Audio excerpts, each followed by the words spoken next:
लोगों को अवेयर कर रही है कि हमें इंक्रोचमेंट फ्री जोन कैसे बनाना है। खास करके हमारी डीसी मैडम का बहुत बड़ा कहना है, वो जीरो टॉलरेंस है इंक्रोचमेंट के लिए। उन्होंने बोल रखा है कि इंक्रोचमेंट फ्री आप बनाइए, लोगों को पाथवे दीजिए और उनको तकलीफ़ नहीं होनी चाहिए। ये उसी का कंटिन्यूएशन में एक एक्शन है। तो इन लोगों को अवेयर भी किया कि आप ये जो कर रहे हैं लोगों को तकलीफ़ नहीं होनी चाहिए। उसके बाद हम लोगों ने एक्शन प्लान किया और हम आज ये एक्शन ले रहे हैं। तो अवेयरनेस के बाद भी अगर नहीं होता है तो हम लोग एंटी इंक्रोचमेंट ड्राइव करते हैं। लेकिन कई बार मैंने ये भी देखा है कि अवेयरनेस के बाद लोग पीछे हट जाते हैं, इंक्रोचमेंट छोड़ देते हैं। तो उस केस में इनको नहीं बनता है। बट जहाँ भी बचा है, जैसे ये देखिए, मैंने देखा यहाँ पे कि काफ़ी सारे कूलर मार्केट के लोगों ने बाहर सड़क पे लगा रखा है। लोगों को दिक्कतें आ रही है, मार्केट में भीड़ हो रहा है, इससे और भी इसके कंसिक्वेंसेस इफेक्ट होते हैं। तो हम लोगों ने ये प्लान किया कि हम इसको इंक्रोचमेंट फ्री बनाएंगे। मध्य प्रदेश के भोपाल में हुई मॉडल ट्विशा शर्मा की संदिग्ध मौत का मामला अब गहराता जा रहा है। एक तरफ पुलिस मामले की जांच पड़ताल में जुटी है, आरोपी पति समर्थ सिंह की तलाश में जुटी है, 10,000 रुपए के इनाम का ऐलान भी कर दिया गया है। तो वहीं दूसरी ओर केस में नया सीसीटीवी भी सामने आया है। इस नए फुटेज में ट्विशा छत पर जाती हुई दिखाई दे रही है और अब ट्विशा के व्हाट्सएप चैट भी सामने आई है। ये चैट ट्विशा की मौत से 5 दिन पहले की है, 7 मई की। वो मां के साथ बातचीत कर रही हैं, जिसमें वो बहुत डरी हुई दिख रही हैं और मानसिक रूप से टूटी हुई नजर आती हैं। उस बातचीत में उन्होंने अपने ससुराल वालों को लेकर कई गंभीर बातें उस चैट में लिखी हैं। इस मामले में आरोपी ट्विशा की सास गिरिबाला सिंह ने एंटीसिपेटरी बेल के लिए पिटीशन लगाई है। उन्होंने कहा कि उनकी बहू ड्रग एडिक्ट थी और प्रेगनेंसी के बाद से उनका व्यवहार बदल गया था। हालांकि एसआईटी जांच में लगी है। व्हाट्सएप चैट के आधार पर भी जांच हो रही, क्योंकि कई सवालों के जवाब अभी मिलने बाकी हैं।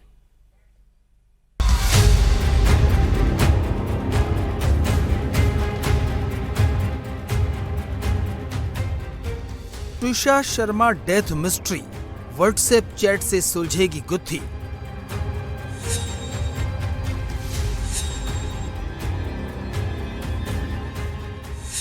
बारह सेकंड के वीडियो से डेथ मिस्ट्री सुलझेगी। शादी, शक और ड्रग्स का इल्जाम, ट्विशा शर्मा थी बेहद परेशान।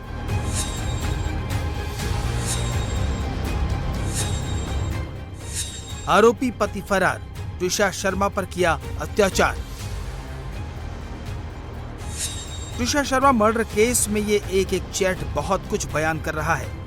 किसी में ट्विशा जाल में फंस जाने की बात लिखती है, किसी में दम घुटने की, किसी में पति के शक करने की, तो किसी में जीवन नरक हो जाने की। एक चैट को लेकर दावा किया जा रहा है कि ट्विशा शर्मा कई दिनों से परेशान थी और अपनी मां को ससुराल की 4 दीवारी के पीछे की भयानक आपबीती बताती थी और अब उसकी मौत मिस्ट्री बन गई है। वहीं ट्विशा की मौत से पहले का एक सीसीटीवी फुटेज भी सामने आया है, जिसमें वो छत पर जाती दिख रही है। वहीं दूसरे सीसीटीवी में ट्विशा के पति समर्थ समेत 2 लोग उसे सीढ़ियों से नीचे लाते हुए दिख रहे हैं। ट्विशा 11 मई की शाम ब्यूटी पार्लर से तैयार होकर घर लौटी थी। उसी दौरान उसकी मां का फोन आया। बातचीत करते हुए वो घर की छत पर चली गई। कुछ देर बाद कॉल अचानक कट गया। रात करीब 10:30 बजे ट्विशा घर की छत पर प्लास्टिक की रस्सी के सहारे फंदे से लटकी मिली। पति समर्थ सिंह पड़ोसियों की मदद से उसे लेकर अस्पताल पहुंचा, जहां डॉक्टरों ने ट्विशा को मृत घोषित कर दिया। ट्विशा शर्मा की मौत का मामला लगातार उलझता जा रहा है। मौत के 7 दिन बाद भी पुलिस किसी ठोस पहलू पर नहीं पहुंची और अब मामले में नया ट्विस्ट तब आया जब आरोपी सास गिरिबाला ने एंटीसिपेटरी बेल पिटीशन में बहू पर गंभीर आरोप लगा दिए। बेल पिटीशन में गिरिबाला सिंह ने अपनी बहू को ड्रग एडिक्ट बताया। आरोप के मुताबिक अगर ट्विशा को नशा नहीं मिलता था तो उसके हाथ कांपते थे। प्रेग्नेंट होने के बाद ट्विशा का व्यवहार बदल गया था। ट्विशा 17 अप्रैल से 18 अप्रैल के बीच 12 घंटे के लिए लापता थी। सास के मुताबिक ड्रग ओवरडोज की वजह से ट्विशा ने अबॉर्शन कराया था। ट्विशा की मानसिक स्थिति ठीक नहीं थी और उसका साइकोलॉजिस्ट के पास इलाज चल रहा था। उसका जाना हमारे लिए इट्स अ नाइटमेयर, क्योंकि व्हाटएवर इट इज हमारे घर का एक हिस्सा थी। उसके जब भी उसने MTPS अपनी इच्छा से कराई थी, डॉक्टर्स ने एडवाइस किया था अगेंस्ट दिस। उसी दिन साइकियाट्रिक काउंसलिंग के लिए भी गई थी। उसको दवाइयाँ ऑलिज़ोप्रैम जो शिज़ोफ्रेनिक पेशेंट्स को दी जाती, उसने शुरू भी की थी। एक आध दिन ठीक रहती थी, लेकिन फिर अगेन कुछ उसको फिर थोड़ा परिवर्तन आता था। संडे के दिन, दैट इज 2-3 दिन पहले, थोड़ा सा ऑब्जर्व किया, हैंड्स पे थोड़ा शिवरिंग था, which is typical of withdrawal symptom. इस बीच ट्विशा का पति समर्थ सिंह फरार है। उसकी अग्रिम जमानत की याचिका खारिज हो चुकी है। हालांकि ट्विशा की सास जो आरोप लगा रही हैं, उसका जिक्र ट्विशा की मां ने चैट में किया था। ट्विशा ने लिखा था कि ससुराल वालों को लगता है कि वो ड्रग्स लेती है, लेकिन सच ये है कि उसका पति उसके साथ सही से नहीं रहता। इसी वजह से उसका मूड खराब रहता है और उसे ससुराल में घुटन होती है। सिर्फ इतना ही नहीं, ट्विशा ने अपने ससुराल वालों को लेकर गंभीर बातें लिखी हैं। पति समर्थ सिंह पर चरित्र पर सवाल करने जैसे गंभीर आरोप लगाए। जो व्हाट्सएप चैट सामने आई है, उसके मुताबिक ट्विशा ने इन मैसेजेस में लिखा कि मैं बहुत परेशान हूँ, ये लोग बहुत घटिया हैं, शक करते हैं। समर्थ पूछता है मेरे पेट में किसका बच्चा है। समर्थ पापा से नाक रगड़वाना चाहता है। मुझे यहाँ से आकर ले जाओ, ये लोग मुझे जीने नहीं देंगे, मेरा जीवन नरक हो गया है। ये लोग बहुत निर्दयी हैं, नीच हैं और समर्थ तो ठीक से मुझसे बात तक नहीं करता, कोई मेरे साथ नहीं है। नोएडा की रहने वाली ट्विशा MBA कर चुकी थी, मॉडलिंग और फिल्म इंडस्ट्री से भी जुड़ी थी। एक बार मिस पुणे रही, एक तेलुगु फिल्म में काम किया। ट्विशा की समर्थ से मुलाकात एक डेटिंग ऐप पर हुई, जिसके बाद दिसंबर 2025 में ट्विशा और समर्थ की शादी हो गई। उसके बाद जो हुआ, उस पर परिवार को यकीन नहीं हो पा रहा। जी, हमारे साथ जितने साक्ष्य दिए गए, क्योंकि लड़की अगर कोई टॉर्चर होती है वो 25% बात लिख करके देती है, 75% मोर देन 75% बात तो लोग बातचीत से ही बताते हैं। फिर भी 25% जो उसकी चैट में रिफ्लेक्ट होता है, वो क्लियर कट रिफ्लेक्ट होता है कि she was abused, she was treated very badly, उसको फिजिकल अब्यूज भी हो रहा था, उसमें सारी चीज प्रूव हो रही है। ट्विशा के परिजन नोएडा में रहते हैं। उनका आरोप है कि ट्विशा की सास जज रह चुकी हैं, इसलिए पुलिस और प्रशासन पर वो दबाव डालकर सबूतों के साथ खिलवाड़ कर रही हैं। मुझे यहाँ न्याय की उम्मीद कम है, क्योंकि यहाँ सारे लोग, सारा सिस्टम जो है इनके साथ में जुड़ करके काम कर रहा है और हमें दबाया जा रहा है। कल भी जब गिरिवाला सिंह जी की एंटीसिपेटरी बेल एक्सेप्ट की, जो कि एक आज ऐसा ब्लैक लैंडमार्क डिसीजन बन चुका है फ्यूचर के लिए कि कोई भी सास इन ग्राउंड्स पे जो है बेल उसको प्राप्त हो जाएगी आने वाले समय में। ये कैसा न्याय है? हमें बहुत अपील करते हैं कि हमें इस दुविधा से बचाया जाए। हमारी इंडिपेंडेंट जांच के लिए जांच हमारी शिफ्ट की जाए, यहाँ से दिल्ली और किसी दूसरी जगह इंडिपेंडेंट टेरिटरी में हमारी जांच शिफ्ट की जाए। हमारी यहाँ पे जल्दी से जल्दी, यहाँ पर कोई भी सुनवाई नहीं हो रही। बस बेटी को हम दिल्ली ले जाना चाहते हैं, वहाँ पर हम केस उधर ट्रांसफर किया जाए, उसको पीओमी रिपोर्ट दोबारा से होनी चाहिए, पोस्टमार्टम रिपोर्ट दोबारा से होनी चाहिए। यहाँ पर हम इधर उधर भटक रहे हैं, लेकिन हमारी कोई भी नहीं सुन रहा, कोई भी नहीं सुन रहा। हालांकि मामले ने तूल पकड़ा तो पुलिस एक्शन में आई और मामला दर्ज कर व्हाट्सएप चैट समेत तमाम सबूतों के आधार पर जांच करने का भरोसा दिलाया। SIT का प्रमुख उद्देश्य यह है कि जो जिन धाराओं में FIR पंजीबद्ध की गई है, तो इसके साथ ही साथ जो भी फैमिली मेंबर्स द्वारा एविडेंस दिए गए हैं, इसके जांच में जो भी और एविडेंस आएंगे, और ताकि इसमें हम जो आरोपी हैं उनको सजा दिला सके। तो जो फरार आरोपी समर्थ सिंह, उसकी गिरफ्तारी के लिए बिल्कुल त्वरित प्रयास करके उसको अरेस्ट किया जा सका। तो इनके परिजनों के कथन लिए गए और उनके द्वारा जो भी डॉक्यूमेंट्री, चैट और अन्य एविडेंस दिए गए, उनके आधार पर पाया गया कि उसमें प्रताड़ना और दहेज मृत्यु संबंधी साक्ष्य हैं। तो इस आधार पर उसी दिन 14 की नाइट में ही उनके विरुद्ध धारा 80 जो पुरानी 304 भी है, और धारा 85 जो 498 है, और 34 जो नए बीएनएस में 35 और दहेज 3/4 दहेज प्रतिशत अधिनियम की धारा को अपराध पंजीबद्ध कर लिया गया। सवाल कई हैं, मामला तूल पकड़ता जा रहा है। पोस्टमार्टम रिपोर्ट पर भी ट्विशा के परिजन सवाल उठा रहे हैं, सबूतों से छेड़छाड़ का सीधे आरोप लगा रहे हैं। ऐसे में पुलिस प्रशासन तेजी से जांच में जुटा है। भोपाल की ट्विशा शर्मा के साथ साथ ग्रेटर नोएडा की दीपिका नागर की मौत ने पूरे देश को झकझोर कर रख दिया है। दोनों ही शादी को ज्यादा समय नहीं हुआ था दोनों की, लेकिन परिवारों का आरोप यह है कि दहेज की मांग और लगातार प्रताड़ना ने उनकी बेटियों की जिंदगी छीन ली है। दोनों मामलों में बहुओं के शरीर पर चोट के निशान मिले हैं और ससुराल वालों पर गंभीर आरोप भी लगे हैं। ग्रेटर नोएडा के जलपुरा गांव में रहने वाली दीपिका नागर ने छत से कूदकर खुदकुशी कर ली थी। आरोप यह है कि ससुराल पक्ष लगातार दहेज के लिए दबाव बना रहा था, जिससे परेशान होकर उसने आत्महत्या का रास्ता चुना। इस मामले में पुलिस ने आरोपी पति और ससुर को गिरफ्तार कर लिया और बाकी लोगों की तलाश की जा रही है और दीपिका का परिवार इंसाफ की उम्मीद में बैठा है।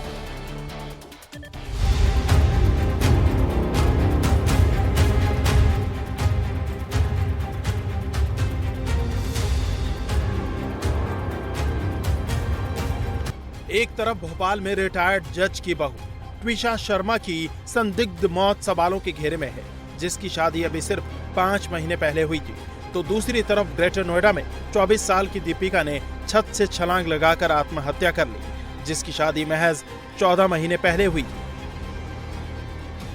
दिल्ली से सटे ग्रेटर नोएडा के जलपुरा गांव में तीसरी मंजिल से कूदकर बहू दीपिका की आत्महत्या का मामला सामने आया।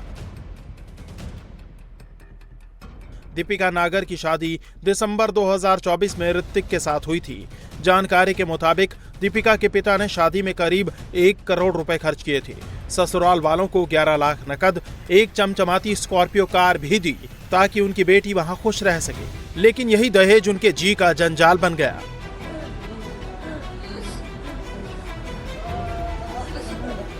आरोप है कि शादी के कुछ समय बाद ही दीपिका के पति और ससुर का लालच और ज्यादा बढ़ गया। वो दिए गए दहेज से संतुष्ट नहीं थे और दीपिका पर मायके से 51 लाख रुपए नकद और एक फॉर्च्यूनर कार लाने का लगातार दबाव बनाने लगे। मेरी बेटी गांव जलपुरा में मैंने उसकी शादी की थी 2024 दिसंबर में। ससुराल पक्ष तो फॉर्च्यूनर गाड़ी मांग रहा है, 51 लाख रुपए मांग रहा था। एक स्कॉर्पियो गाड़ी दी थी जी, देने को तो कमी हमने भी नहीं करी। खैर फर्स्ट मॉडल एक स्कॉर्पियो एन हमने भी दी थी और 5.5 लाख कन्यादान दिया था। 2.5 लाख हमने जो लगन पे दिए थे, 1.5 लाख हमने चिट्ठी पे दिए थे। दीपिका के ससुराल वाले उसे लगातार प्रताड़ित कर रहे थे। बीती 17 मई को दीपिका ने अपने पिता को सारी बातें बताई थी और जल्द आने को कहा, जिसके बाद दीपिका के पिता उसके ससुराल पहुंचे। ससुराल पक्ष को समझाकर मामला शांत भी कराया, लेकिन रात तक खबर आई कि दीपिका छत से कूद गई है और उसकी मौत हो गई है। शादी के 1.5 साल होने के बावजूद भी जो है दीपिका के ससुराल वाले उसे दहेज के लिए प्रताड़ित करते थे। यही नहीं, मृतका के जो पिता हैं उनका साफ तौर पर आरोप है कि इसी के चलते जो है प्रताड़ित होकर दीपिका ने उन्हें बीती 17 तारीख को अपने पिता को फोन भी किया था। पिता जो है शाम को तकरीबन 7 बजे दीपिका के ससुराल में पहुंचे, जहां पर उन्होंने ससुराल वालों से बातचीत की, उन्हें समझाया बुझाया और उसके बाद वो वापस चले गए। लेकिन तकरीबन आधी रात को जो है दीपिका के पिता को ये फोन करके ससुराल पक्ष की तरफ से सूचना दी गई कि उनकी बेटी जो है वो छत से गिर गई है, उसे चोटें आई हैं और अस्पताल लेकर जा रहे हैं। जहां पर अस्पताल जब लेकर पहुंचे तो दीपिका की जो है वो मौत हो चुकी थी। फिलहाल पुलिस ने मामले की गंभीरता को देखते हुए जो दीपिका के पिता हैं उनकी शिकायत पर मृतक लड़की दीपिका के पति ऋतिक और उसके ससुर को गिरफ्तार कर लिया है, जबकि परिवार के जो दूसरे सदस्य हैं वो अभी फरार चल रहे हैं। आप तस्वीरें देखिए कि घर का जो ताला है वो यहाँ पर लगा हुआ है, तमाम जो गेट हैं वो बंद हैं और पूरा परिवार जो है इस वक्त फरार है। मामले की गंभीरता को देखते हुए पुलिस ने दीपिका के पिता की शिकायत पर उसके पति ऋतिक और ससुर मनोज को गिरफ्तार कर लिया है, जबकि घर के बाकी सदस्य फरार हैं, जिनकी तलाश में टीमें लगी हैं। थाना इकोटेक 3 में यह सूचना प्राप्त हुई थी कि ग्राम जलपुरा में एक महिला जिसकी शादी 1.5 वर्ष पूर्व हुई थी, छत से कूदने से उसकी मृत्यु हो गई है। इस सूचना पर तत्काल पुलिस मौके पर पहुंचकर आवश्यक विधिक कार्यवाही करते हुए मृतका का पंचायतनामा और पोस्टमार्टम की कार्यवाही कराई जा रही है। मृतका के परिजनों की तहरीर पर सुसंगत धाराओं में अभियोग पंजीकृत कर लिया गया है और इस प्रकरण में मृतका के पति एवं ससुर को गिरफ्तार कर लिया गया है। अन्य साक्ष्य संकलन एवं विधिक कार्यवाही की जा रही है। घटना ने दहेज उत्पीड़न और महिलाओं की सुरक्षा को लेकर कई सवाल खड़े कर दिए हैं। हालांकि पुलिस मामले में कड़ी कार्रवाई की बात कह रही है। बंगाल में लॉ एंड ऑर्डर को दुरुस्त करने और क्राइम के साथ करप्शन के खिलाफ शुभेंदु सरकार एक्शन में है। सीएम शुभेंदु अधिकारी ने दंगाइयों के खिलाफ कार्रवाई करने के लिए पुलिस को फ्री हैंड दिया है। तो हावड़ा में अवैध निर्माण कर बनाए जा रहे 5 मंजिला एक इमारत को धराशायी करने का काम शुरू हो गया है। सीएम शुभेंदु अधिकारी ने भ्रष्टाचारियों को चेतावनी देते हुए ये भी कहा कि बंगाल को लूटने वाले एक भ्रष्टाचारी जेल में जाएंगे। सोमवार को अपनी दूसरी कैबिनेट मीटिंग में कई अहम फैसले लेने के बाद भवानीपुर पहुंचे सीएम शुभेंदु अधिकारी ने ममता और अभिषेक पर जमकर हमला बोला। तो कोलकाता म्युनिसिपल कॉरपोरेशन ने अभिषेक बनर्जी को नोटिस जारी कर उनके दोनों घरों का बिल्डिंग प्लान भी मांगा है। इधर पश्चिम बंगाल की शुभेंदु अधिकारी सरकार ने अपनी दूसरी कैबिनेट बैठक में कई अहम फैसलों को मंजूरी दी है। सरकार ने अन्नपूर्णा योजना को मंजूरी देते हुए महिलाओं के लिए 1 जून से बसों में मुफ्त यात्रा की सुविधा शुरू करने का फैसला लिया है। तो अब उनके खातों में 1 जून से 3,000 रुपए भी आएंगे।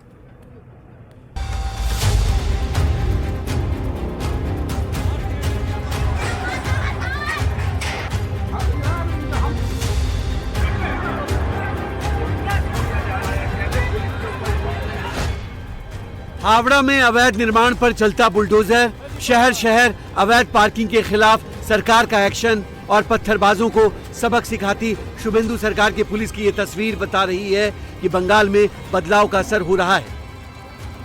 कोलकाता से सटे हावड़ा में जिस अवैध बिल्डिंग पर शुभेंदु सरकार का बुलडोजर गरज रहा है, उसे बनाने के लिए ग्राउंड+1 की परमिशन थी, लेकिन इसे 5 मंजिल तक बनाया जा रहा था। वार्ड नंबर 44 में शरद चटर्जी रोड पर हुए इस गैर कानूनी निर्माण को तोड़ने का काम शुरू कर दिया गया है। बंगाल का सीएम बनने के बाद से ही शुभेंदु अधिकारी एक्शन मोड में है। कोलकाता से हावड़ा तक अवैध कब्जे पर एक्शन जारी है। तो मुख्यमंत्री शुभेंदु अधिकारी ने पुलिस पर हमला करने वालों को भी कड़ा मैसेज दिया है। शुभेंदु ने आसनसोल के पत्थरबाजों से वसूली की बात कही तो कोलकाता के पत्थरबाजों को चेतावनी देते हुए कहा कि अगर दोबारा हिंसा हुई तो उनसे खतरनाक गृह मंत्री फिर और कोई नहीं होगा। पत्थरबाजी करेगा तो सबक सिखाने काम भारतीय जनता पार्टी का सरकार करेगा। और आसनसोल में फाड़ी में तोड़फोड़ कर दिया ना, 200% वसूली होगा। जो किया है उसको पकड़ से निकाल के करूंगा। আপনারাও কান খুলে শুনে রাখুন, এটা আপনাদের শেষ ঘটনা। এরপরে আর কোনো এই ধরনের অ্যাকশন আমরা করতে দেব না। যদি করেন আমার থেকে খারাপ কোনো পুলিশ মন্ত্রী হবে। एक तरफ शुभेंदु अधिकारी बंगाल में हो रहे बदलाव के खिलाफ हिंसा कर रही भीड़ से निपटने के लिए पुलिस प्रशासन के साथ खड़े दिखाई देते हैं, तो वहीं भ्रष्टाचार के खिलाफ भी ताबड़तोड़ एक्शन हो रहा है। सोमवार को बंगाल कैबिनेट की मीटिंग में कई बड़े फैसले लेने के बाद भवानीपुर पहुंचे शुभेंदु अधिकारी ने अभिषेक बनर्जी समेत तृणमूल कांग्रेस के उन 4 नेताओं के नाम भी बताए जिनके खिलाफ एक्शन की तैयारी है। छोड़ने वाला आदमी नहीं हूं हम लोग। बताओ 4 नाम। एक बेलेघाटा का राजू नस्कर, 18 प्रॉपर्टी। दूसरा कौसबा का सोना पप्पू, 24 प्रॉपर्टी। तीसरा भतीजा Abhishek Banerjee, lips and bounce का 14, अपने नाम में 4, पिताजी का नाम में और भी 6, 24 प्रॉपर्टी। और चौथा नाम सुनना चाहता है? जावेद खान का बेटा, 90 प्रॉपर्टी। ये लूटने वाला जैसे शांतनु सिन्हा विश्वास अंदर में है, सुजीत बोस अंदर में है, आने वाला दिन में सब भ्रष्टाचारी को जेल के अंदर डालने का काम कानूनी तरीके से भाजपा सरकार करेगा। नीट पेपर लीक मामले में सीबीआई का ताबड़तोड़ एक्शन जारी है। उसने अब तक 10 लोगों को गिरफ्तार किया है। सोमवार को एक कोचिंग मालिक शिवराज रघुनाथ मोटेगांवकर को पकड़ा है और उसे 9 दिन की रिमांड में लेकर आगे की जांच कर रही है। नीट पेपर लीक मामले को लेकर संसद की स्टैंडिंग कमेटी भी गंभीर हो गई है। शिक्षा संबंधी संसदीय स्थायी समिति ने 21 मई को एनटीए चेयरपर्सन और उच्च शिक्षा सचिव समेत शिक्षा मंत्रालय के वरिष्ठ अधिकारियों को भी तलब किया है। मीटिंग में अब तक हुई जांच पर भी चर्चा होगी।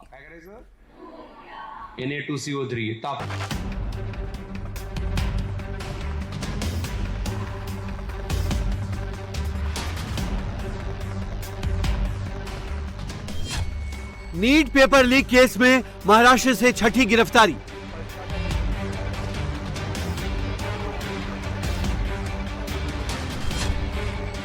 अब तक 10 लोग गिरफ्तार और कितने गुनहगार?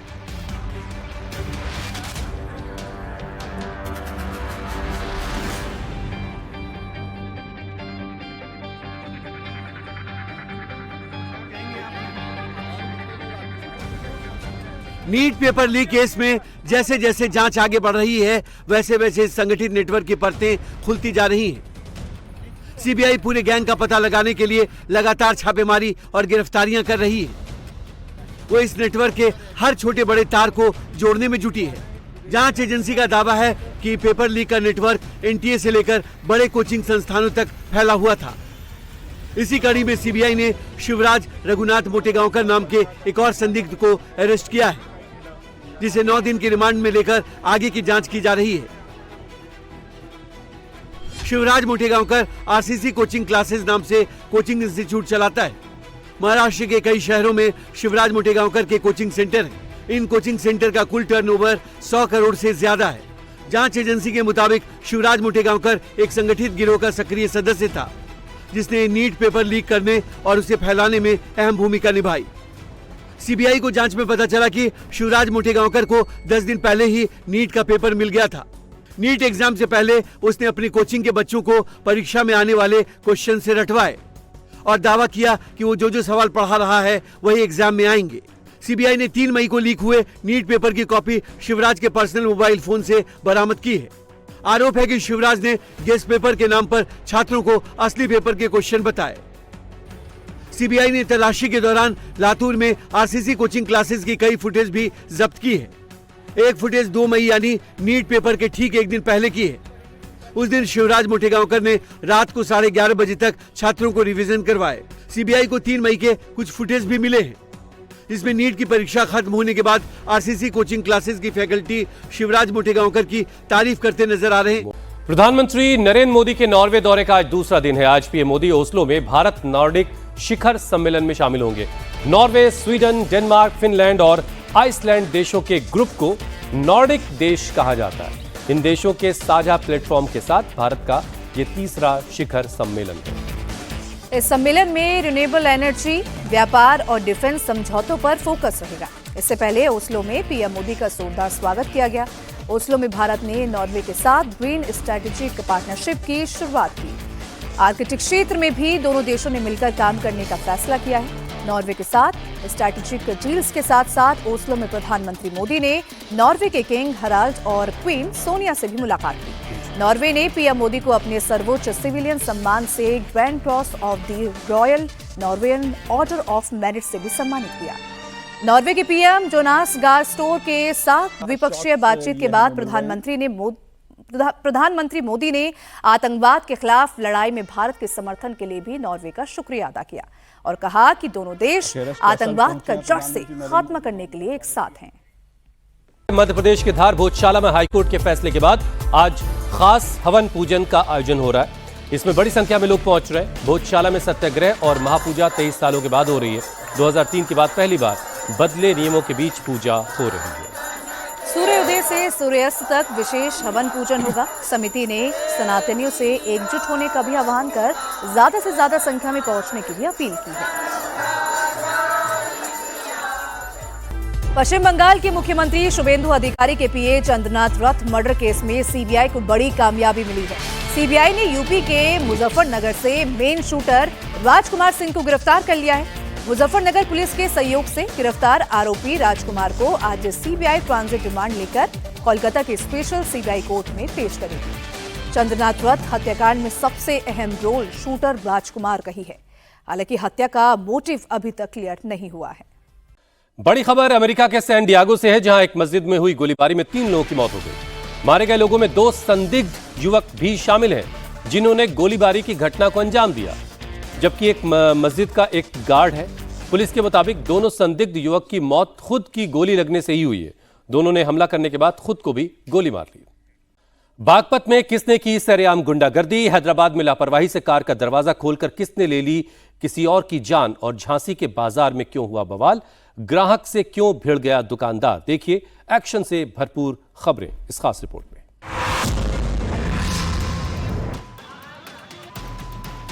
छोटे विवाद में बीच बाजार भिड़ गए ग्राहक और दुकानदार। ग्राहक पर प्लास्टिक के बैट से हुआ हमला तो ग्राहक ने किया हाथ से वार।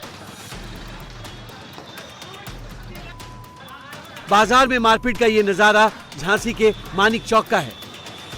दुकानदार का आरोप है कि ग्राहक ने उनसे अपने बच्चे के लिए स्पोर्ट्स का सामान खरीदा और रेट्स को लेकर थोड़ी कहासुनी हुई, जिस पर दुकान से बाहर जाते ही ग्राहक गाली देने लगा तो दुकान के स्टाफ ने आपत्ति जताई, लेकिन वो नहीं माना। इस बात पर दोनों पक्ष में हाथापाई होने लगी और देखते देखते वो जगह जंग का मैदान बन गई। देखिए ग्राहक और दुकानदार एक दूसरे पर वार कर रहे हैं। दुकान के स्टाफ जहां प्लास्टिक के बैट और विकेट से हमला कर रहे हैं तो ग्राहक ने मुक्के बरसाए। मारपीट को देखने के लिए लोगों की भीड़ जमा हो गई, लेकिन दोनों पक्षों ने दौड़ा दौड़ा कर एक दूसरे पर हमला किया।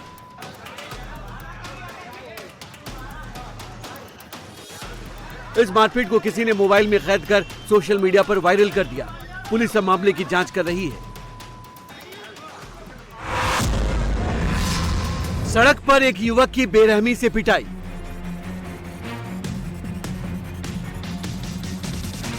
पांच बदमाशों ने बेल्ट से किया हमला। सरेआम गुंडागर्दी का यह नजारा यूपी के बागपत का है। बड़ौत कोतवाली क्षेत्र के गुराना रोड पर बाइक से आए आधा दर्जन बदमाशों ने एक लड़के पर हमला बोल दिया। ये बदमाश एक लड़के को घेर कर उस पर टूट पड़ते हैं। बदमाशों के हाथ में बेल्ट है और वो लगातार युवक पर वार कर रहे हैं। थप्पड़ों और लात घूंसों की भी बौछार की जा रही है। युवक खुद को बचाने की कोशिश करता है, लेकिन हमलावरों की संख्या ज्यादा होने की वजह से वो लाचार नजर आता है।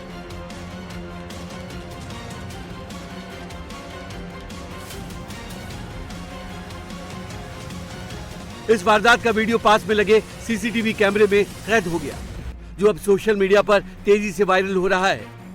हैरानी की बात यह है कि वारदात के दौरान आसपास मौजूद लोग तमाशबीन बने रहे। किसी ने भी बीच बचाव करने की हिम्मत नहीं दिखाई। वीडियो सामने आने के बाद पुलिस हरकत में आ गई है। बागपत पुलिस इस घटना का संज्ञान लेते हुए आरोपियों की पहचान करने में जुटी है।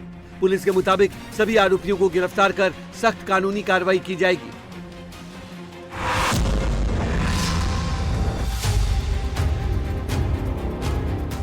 तीन बाइक से 6 सवार उतरते हैं।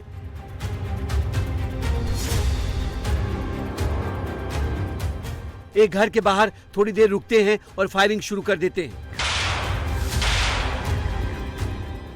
कुल 2 राउंड फायर करने के बाद ये सभी आरोपी वहां से फरार हो जाते हैं।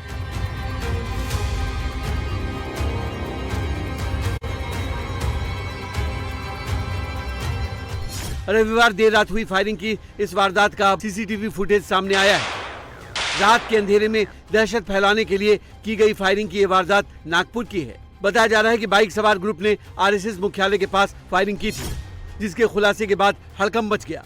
नागपुर के महल इलाके के वेस्ट कोठी रोड में हुई इस सनसनीखेज गोलीबारी की घटना ने लोगों को दहला दिया। तो वहीं एक्शन में आई पुलिस ने फॉरेंसिक टीम को बुलाकर मामले की जांच की। पुलिस की जांच में पता चला है कि आरोपियों ने इलाके में अपना दबदबा कायम करने और आतंक फैलाने के लिए गोलीबारी की थी। जिन 2 आरोपियों ने वारदात को अंजाम दिया था वे नशे के अवैध कारोबार से जुड़े, लेकिन रविवार को फायरिंग गिरोह के बीच झगड़े के कारण हुई है, जिसका सीसीटीवी फुटेज सामने आया है। अचानक कार का दरवाजा खुला और स्कूटी पर सवार महिला को संभलने का मौका भी नहीं मिला। दरवाजे की टक्कर से स्कूटी तो गिरी ही, महिला भी घायल हो गई। दर्दनाक हादसे की तस्वीरें हैदराबाद के महबूब नगर की हैं। सरकारी अस्पताल में बतौर नर्स तैनात 45 साल की प्रिंसला स्कूटी से अपनी ड्यूटी पर जा रही थी। तभी ब्राइट स्कूल के पास खड़ी एक कार का दरवाजा अचानक खुला और उन्हें टक्कर मार दी। हादसे में नर्स प्रिंसला गंभीर रूप से घायल हो गयी और इलाज के दौरान उन्होंने दम तोड़ दिया। इस हादसे का वीडियो सोशल मीडिया पर वायरल हो रहा है और यूजर्स सवाल पूछ रहे हैं कि इतनी लापरवाही से कार का दरवाजा खोलने वाले के खिलाफ क्या एक्शन हुआ। एक के बाद एक 3 बाइक आकर रुकती है।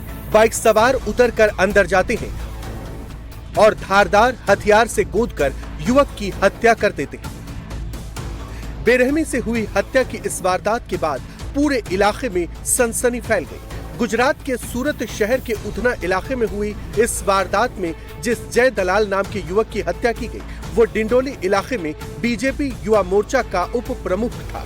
बताया जा रहा है कि रविवार रात जय के मोबाइल पर उनके दोस्त का फोन आया था। उसके बाद वो अपने घर से निकला था। जब अपने दोस्त के साथ बैठा था तभी बाइक पर सवार होकर आए 3 हमलावरों ने चाकू से ताबड़तोड़ हमले शुरू कर दिए, जिसमें वो गंभीर रूप से घायल हो गया। बुरी तरह घायल युवक को अस्पताल ले जाया गया, जहां उसने दम तोड़ दिया। वहीं इस घटना के सीसीटीवी फुटेज सामने आने के बाद पुलिस ने मामला दर्ज कर 3 आरोपियों को गिरफ्तार कर लिया है। अभी तक की जांच में होटल कारोबार से जुड़े जय दलाल की पुरानी रंजिश में हत्या की आशंका जताई जा रही है।